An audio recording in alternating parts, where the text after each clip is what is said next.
Rick Nickerson here. Bottoms Up is his website, and more from Rick coming up in the next segment. But we got Patrick Moraites in the house, PEO Advantage, longtime friend of the program here. And we wanted to talk about HR, human resources, and how it kind of plays out with small business owners and creating economies of scale in your business. But wanted to ask you, what exactly is an HRIS system? Yeah, so an HRIS system is something that a client of a PEO gets to take advantage of, and that's an acronym that stands for Human Resource Information System, which is a really robust technology that in most cases they've invested well over 7 figures in.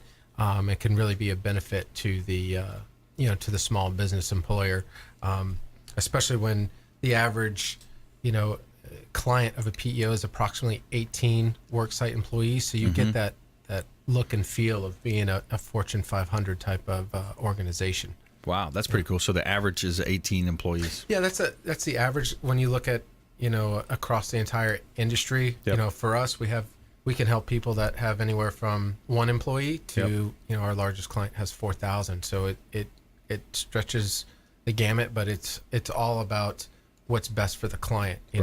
What's their reason for gravitating towards a co-employer or PEO. It could, in the larger company, it's usually technology.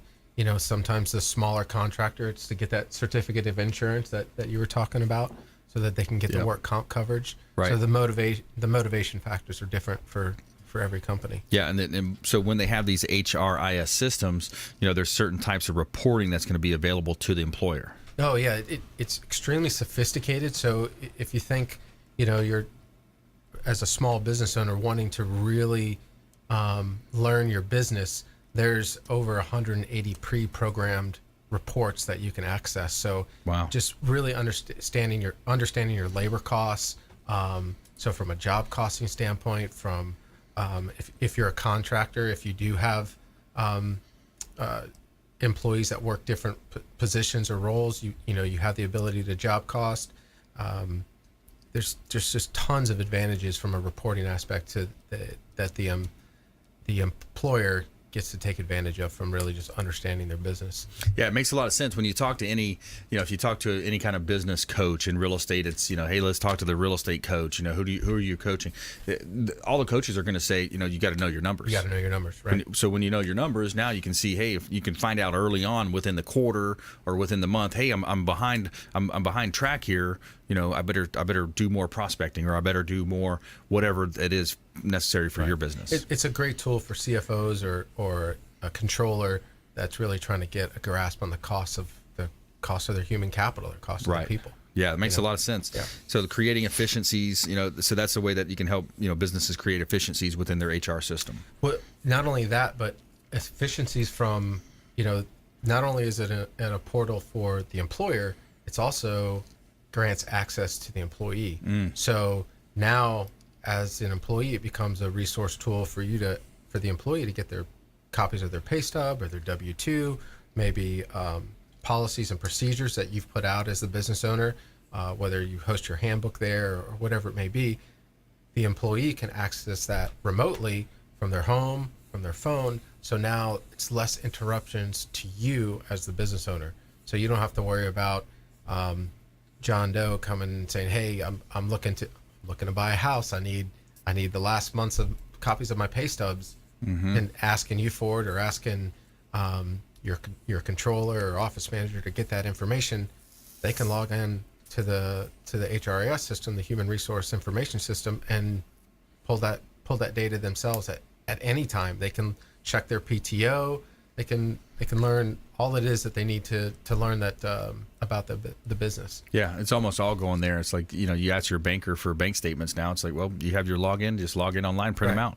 Makes it so super simple, and it's at your fingertips now. Yeah, it's a lot more efficient now, so you can focus in on why you got in. The whole purpose of the PEO is to handle the back office administrative responsibilities, so you, as the worksite employer, can focus in on growing your business. Yeah, I find that very interesting, because seeing my business grow from 2 to 10 to 15 to 20 to now 60 employees. Wow. We experienced that over and over again, and the HRIS system is almost you have to have it because I need to now track your 3-month, your 6-month review, your 9-month review, your annual review. That system and creating those updates is almost, it's impossible for any one person to write down, grab somebody's files. If it's not put down, if it's not done electronically and send out notifications so that you can keep track of things for that. You're making an excellent point, especially when it comes to employee performance and documenting everything. That's huge. Tracking It's everything. huge. I'm experiencing that right now. Yeah, I'm going to have to get with you. Especially with 60 employees. I mean, once you hit 15 and then you get to 50, the rules change for someone like you. Everything changes. And document. I'm excited to know that you're on top of your game because documentation is so important. Yeah. Because if there is any dispute or conflict or issue, documentation is key. Documentation, and that's what you always hear. Keep a journal. Keep, whenever you go through any type of thing, keep a journal. Write it down. Always have 2 people there. So if you're addressing an employee, make sure there's a secondary witness there because then you get into the he said she said game. Right. So make sure it's the supervisor and the person above the supervisor, whoever it may be. Yeah, we're talking with Patrick Moraites, PEO Advantage, also Rick Nickerson in the house, bottomsup.com. Talk to about some of the the flip side of it, where people haven't done what they're supposed to do, and you get the tail end of it. You're bringing people in. You're talking about court cases, federal fees, fines. It can be catastrophic. Yeah. I mean, it can be catastrophic to your business. I mean, you work so hard to get to 60 employees, and then one mishap of misdocumentation or misrepresentation, and the Department of Labor comes in, or you mentioned about the notifications, but just a notification of your work comp insurance renewal. If you don't carry workers comp and the Department of Insurance comes in and they give you a pink slip, which is a stop work order, and you've got 40 people out there on job sites that you got to call in, it's just it can be catastrophic. And worse yet, if you get the stop work order and God forbid someone gets hurt, that's even worse. Now you've got someone that's been injured, you're not insured, and I mean it's bad news. Big time. It can cause bankruptcy. It can cause the company to just pretty much go away. I mean, there's a lot of problems, and then you're looking at judgments and liens against the owner, and then it's a big whirlwind. Well, it sounds like a lot of the contractors that you've run into have kind of rolled the dice and played that game. And they do it all the time. They do it all the time. Their insurance runs out, and then they something happens, and just like you said, it's catastrophic. And it works on the other side too. When you start accumulating employees and you're growing your business and you're proud and you see the numbers increase, it does work to their advantage to know that you care. Yeah, absolutely. Yeah, I like it. Some good stuff. So we want you to stay safe out there, business owners, consumers. Understand who you're working with, verify who they are, and make sure you reach out to us if you have any questions. We'd love to talk to you. All right, back here in studio, we got Rick Nickerson in the house. Bottoms Up is his company, and awesome success story here, local Tampa Bay success story. He's going in and working closely with contractors, helping them remove the flooring. You got those awesome machines, Rick, that help people remove that flooring. We got Patrick Moraites in the house as well, PEO Advantage, helping small business owners, medium-sized businesses and up on creating efficiencies within their business, helping them focus more on being the artist of the trade, being the best at what they do, and then ultimately utilizing those strategies. So let's jump into our lightning round here. The lightning round! I am so good at lightning rounds! I majored in lightning rounds. All right, here we go. Top tips, nuggets of advice, parting words of wisdom. Rick Nickerson, bottoms up. Brandon, so appreciative for your platform, the Consumer Quarterback Show. We're looking for consumers out there, and we're protecting them. And my thesis for today is just buyer beware. Go out and do your research. Check Angie's List. Check with the Better Business Bureau. Check the Google reviews. Make sure that they're listed on Sunbiz. If you've got a flooring project that's going down and you need floors put in, make sure that they're licensed and insured. And if you're out there getting any type of project done and you need floor removal, we are the floor removal experts. www.bottomsup.com. We've been doing this for 10 years. That's all we do. We're here for you. We're licensed. We're insured. We give free quotes. Seek the professionals when you're getting something like this done. Don't experience the nightmares that we've heard of, that are out there, and we know that can happen. All right. And bottoms up is BOTTOMZUPP.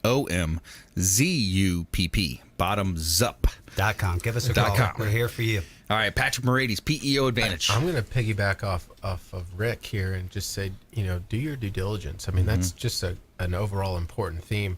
No matter the industry, whether you're looking to, hire a contractor, or if you're looking to take on a new vendor partner like a PEO or professional employer organization, do your due diligence. Check those reviews, but or work with a broker. It doesn't have to be our organization. There's plenty of good ones out there, but make sure you know what you're getting yourself into, and know why you're looking to leverage a partner like a PEO. It could be for the technology like we talked about today, but maybe it's workers' comp or health insurance or the HR support, or just to overall free up your time of all those administrative burdens. But make sure you know why you're getting into that partnership, and check those references beforehand. I think all too often we're focusing on price and that bottom line, and you see that flashy number that shows a potential savings, that you forget to talk to some references and confirm that they deliver on the promises that they are offering. So I think that's just a good theme for today. Absolutely. I like that. And we hear the same themes over and over with, whether it's Suncoast Roofing, talking about someone in the Panhandle getting taken advantage of. We got Jay Smith, A Home Inspection. He's looking at stuff happening with the homes all the time. So we want to help you, avoid a lot of that commission-based advice and make you more street smart here on the Consumer Quarterback Show. So I'm going to give a little tip here. What I'm going to be talking about at the BABA event coming up on is negotiation. Learn how to negotiate like an FBI agent. So this is really cool. What I like is it kind of gives you the basic stuff. This is probably something you guys have heard. But when you're building rapport, or at least deciding about someone, what you want to look at is you want to think about the 7-38-55 rule. You guys have probably heard that before. So only 7% of what you actually say, or what you're trying to portray to that other person, only 7% is actually based on the words that you say. 38% is based on the tone and the way that you deliver it. And then 55, the overwhelming majority, 55%, is based on the body language. And the body language, the way that you get that message across, whether you use your hands when you're talking, or the way that you portray that information to the other person, you're building rapport or you're not. You want to make sure you say those things in a way that's going to help you, create rapport with that person that you're negotiating with. And that's a common myth too, that people think. They think of the other person as an adversary, or the better way to think of it would be a counterpart, because the situation is the problem, not the other person. The situation that you're negotiating, whether it's price, whether it's a children's bedtime, there's a lot of negotiations that go on in the day. So here's one little thing that I'll throw out there as well. It's called a mirror. It's really simple. It's like a mirror. We all heard that we want to mirror the other person, but this is a different aspect of that mirror. Now, what a mirror does is if you simply repeat the last 1 to 3 words that person said. So if you're having a conversation, they're negotiating about something, they bring up a point of, by the way, for example, let's say you're at a checkout and you're at the airport. And the person that you're going to talk to get your ticket, you want to try to change the flight, whatever it might be. You got a situation where you're trying to change, and they may say something, well, the weather has done this or that. You might just say, oh, the weather? And then what are they going to say? They're going to expound on the weather, what they meant by that. Exactly. Oh, the weather has changed these flights, and now, so by open-ended questions and mirrors, you're able to find out the underlying reasons, and you always want to be empathetic. Whenever you're negotiating, you always want to be empathetic, because that's going to allow them to open up their emotions to you. It always blows my mind with that airport example, when you get people that get irate on the person at the ticket counter, like it was their fault. And you think they're going to be willing to help you when you're yelling and berating them. And exactly. And they step aside, and then you step up with a stance of empathy and just a normal tone, and talk to them like a human being, like That's they right. are. Yep. It's amazing what they'll actually do for you. Yeah, it is. Yeah, because they just want to be, they just want to be heard and treated, like a regular human being. And if you're a numbers person, think of those numbers: 7, 38, 55. 55% is based on body language, and people are interactive, and to know And the mirror works great because you can practice that type of stuff. If you know you're going out, you can practice things that you're weak on. Yep. But you definitely want to mirror yourself with that person and practice good body language. In any conversation, any rules of communication with your people, the body language is key. Yep. Smile at someone. That's right. Let them know that you're interested. That's right. What they say, it's not about you. And people do too much studying about what they want. I've got to get my point across. This is what I've got to say. Instead of listening and open up. And they're waiting to talk. We were given 2 ears for a reason and one mouth, Yep.